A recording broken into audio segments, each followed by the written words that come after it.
Hello everyone, সবাই কেমন আছো? এই ভিডিওটাতে আমি তোমাদের সাথে আমার একটা সারাদিনের ভিডিও শেয়ার করব। দেখো, এই ভিডিওটা কিন্তু আমার 1 মাস আগের ভিডিও, এডিট করা হয়নি বলে ছাড়া হয়নি এতদিন। আজকে আমি ছাড়ছি। তো সকালেই ঘুম থেকে উঠে আমি পড়াতে গেছিলাম প্রথমেই রূপসাকে আমি সকালবেলা ফার্স্ট পড়াতাম। আর এটা হচ্ছে গুড়িয়া, রূপসার বোন। ও আমাকে খুবই ভালোবাসে আর আমিও ওকে প্রচুর ভালোবাসি।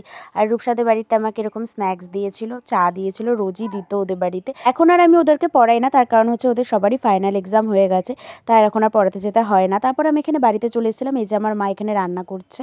তখন আমাদের এইখানে যে পুরনো শোকেসটা সেটা রং করতে দেওয়া হয়েছিল। আর এই আলমারিটা তো তোমাদের বলেইছি যে আমরা পুরনো আলমারি কিনেছি, পুরনো আলমারি। আর এই শোকেসটাও আমরা পুরনোই কিনেছি কারখানা থেকে। আমি বাড়িতে আমার মা, বোন আর বাবার সঙ্গে থাকি। এখানে আমি একটু সবজি কেটে আমার মাকে হেল্প করছিলাম। আর অনেকেই আমাকে শর্ট ভিডিওগুলোতে কমেন্ট করে জিজ্ঞেস করো যে আমার কি বিয়ে হয়ে গেছে। না, আমার এখনও বিয়ে হয়নি।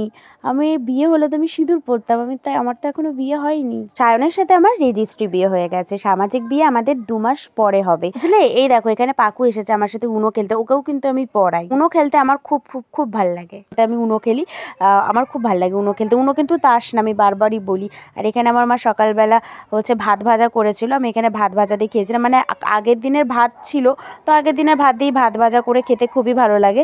আর এখানে পাকুর সাথে আমি উনো খেলি, কিন্তু পাকু সব সময় হেরে যায় আমার কাছে। আর কি করব, ও যতই চোট্টামি করুক তাও হেরে যায়। তারপর আমি এখানে মাথায় তেল দিলাম।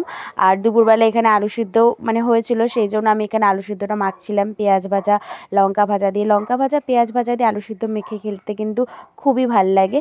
তো এখানে আমি একটুখানি এটা শর্ট ভিডিও করেছিলাম আপলোড করার জন্য। আর জানো তো, প্রত্যেক দিন না আমাদের মানে দরজা দিয়ে না এই জায়গাটা, মানে আমাদের এই মেঝেটার মধ্যে না এই আলোটা পড়ে। আর এত ভাল লাগে না এই রোদটাতে। আমি সবসময় শর্টস ভিডিওগুলো বানাই। দুপুরবেলা সেদিনকার ডাল আর আলু সিদ্ধ দিয়ে আমি খেয়েছিলাম। আর এই দেখো এখানে আমার মা বসে আছে ওই পায়রাটার জন্য। তোমরা তো জানোই যে আমাদের বাড়িতে রোজ একটা পায়রা আসে, যাকে আমরা পুষি না, যাকে আমরা বেঁধেও রাখি না, আটকেও রাখি না, কিন্তু ও প্রত্যেক দিন টাইম টু টাইম আসে। কিন্তু ও যদি একটা টাইমও না আসে তাহলে আমার মার আর আমার খুব চিন্তা হয়, আমার বাবারও খুব চিন্তা হয় যে ও আসছে না কেন, কি হয়েছে। ও প্রত্যেক দিন সকাল দুপুর রাত আসে। যাই হোক, তারপর এখানে একটু ঘুমালাম। আর তারপর এই যে আমার আরও 2টো স্টুডেন্ট আসলো।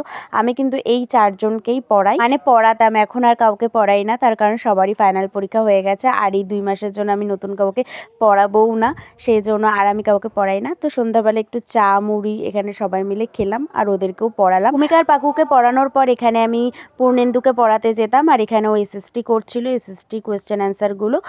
আর এইভাবেই আমার সারাদিন কেটে যেত। তখন ভাবতাম কবে যে এদের ফাইনাল পরীক্ষাগুলো শেষ হবে, আমি একটু রেস্ট করবো। আর এখন আমি সারাদিন খুব বোর হয়ে আজকে গ্যালারি ঘাটতে ঘাটতে এই ভিডিওটা দেখলাম। আর আমার খুব ভালো লাগছিল, যে কারণ ওদেরকে আমি খুব মিস করি। আমার ওকে পড়িয়ে বাড়িতে আসতাম, আর বাড়িতে এসে দেখতাম পায়েল এসেছে, পায়েলের সাথে গল্প করতাম। এভাবে আমার দিন কেটে যেত। ভিডিওটা ভালো লাগলে লাইক কমেন্ট করো।